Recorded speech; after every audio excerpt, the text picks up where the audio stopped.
It's a lonely, lonely life, the life of a mascot. A chicken, nonetheless.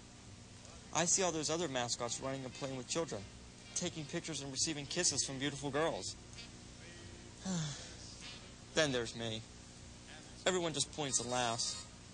The ugly duckling. Or, chicken. All I have is 180 pounds of feathers and the Discovery Channel.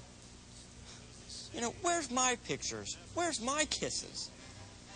Oh, nobody understands or listens. It's just me. I really wouldn't mind meeting someone. A nice Muppet, maybe.